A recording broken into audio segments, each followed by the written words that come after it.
You know what? Thank you for tuning in. My name is Joel.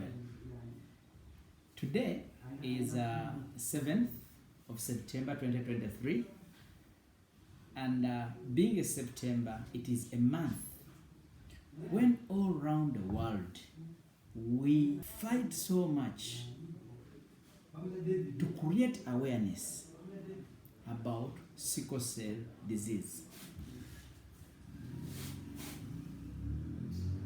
People who have been following my presentations, they have all been related to health. Previously, I described health as a state of complete well-being. I said it is physically, mentally, socially, and not a mere absence of a disease or infirmity.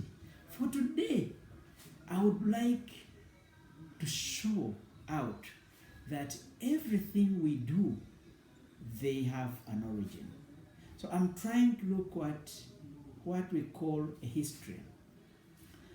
History is something that comes past its origin. I mean, for anything to become history, it means there was a time when it was not history, it was present. So when that time passed, then it became a history. When we are talking of awareness of sickle cell disease, in simple terms, I'm going to say sickle cell disease is a disease of inheritance. Someone to get sickle cell disease, he has to get two genes from those people having the trait of sickle cells, and then they'll have a person with sickle cell disease.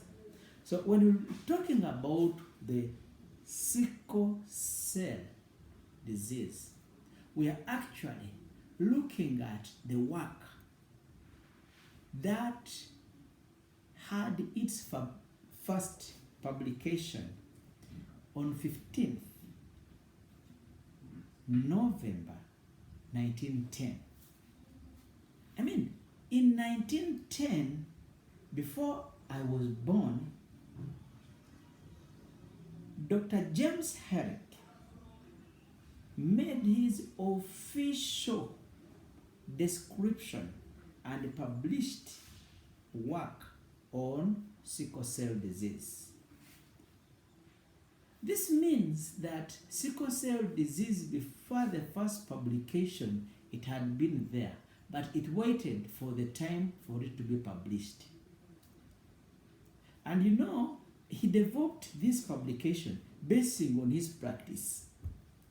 Because when you look at it closely, you realize that during that time he was working on a young man who had a cardiovascular problem, and that man was none other than Walter Clement, a young guy from the Caribbean island of the Grenada. All that is history. So when I say history is rich, it is rich. And what I'm saying, honestly, I feel it is the truth. What I'm saying, honestly, I feel it is fair. And when I talk of the truth, and when I talk of the fairness of the thing, I still go back to the history and say, in 1905, there was this gentleman, the attorney in Chicago, by the names of Paul Harris. Yes, it was Paul Harris who started a movement called Rotary.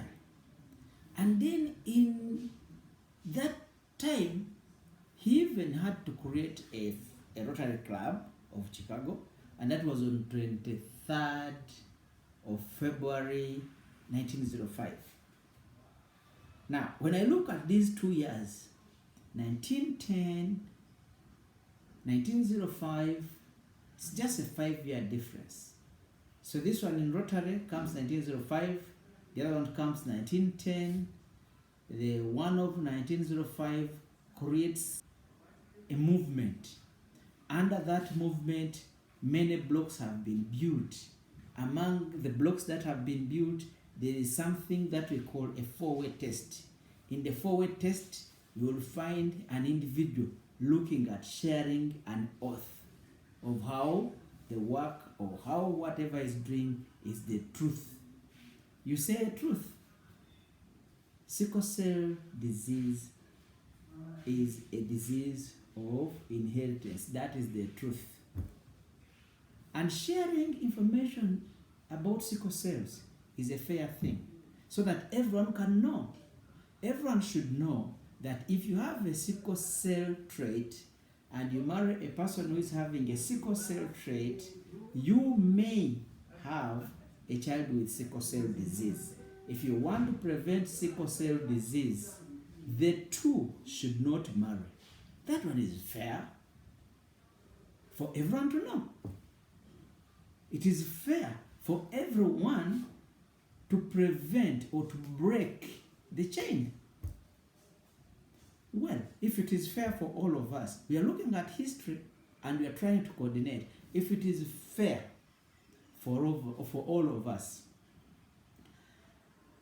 I believe it can bring a goodwill and create a better friendship. When you come to understand the truth of the history, and then we work on creating a better world of tomorrow where there is no sickle cell disease, then how can that one stop? Or how can it prevent us to have a better friendship? When you look at these two, 1905, 1910, if we work under the same category, none of us would say that it cannot be beneficial to everyone who is concerned. Now, who is concerned? I am concerned, you are concerned, neighbors are concerned, communities are concerned, and the whole world is concerned. When you look at sickle cells, it is so much in areas of sub-Saharan Africa and around in the Asian part, it is there and it is so much. But when you look at the history of it, like me, this sickle cell disease, the person from whom a description was, he was from the Caribbean islands of Grenada. Here, in the islands of Kalangala, we started the clinic of sickle cell disease. Actually, we are having the two surviving initial clients as of today. And that time we started with that little number, but we were in the island. And today we are having a number that has increased from March 2015. I told you today it is 2023. Our number has increased up to 70 stable children.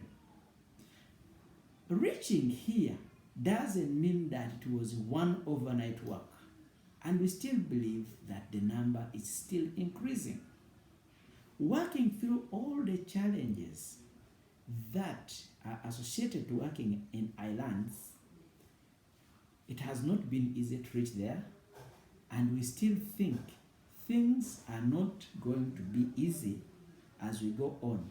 But with the support, with the awareness that is being created all around the world, the burden can be reduced. Ladies and gentlemen, we are looking on how to create awareness about sickle cells, and we are saying that sickle cell publication, the first publication which was official, was in 1910 and was by Dr. James Herrick. And we are saying that basing on his description, a lot of work, a lot of science has taken place, and where we have reached today, we are still moving on. Who knows? The cure may be God. Please, let's use this month to share and communicate about sickle cell disease. Thank you for tuning in. My name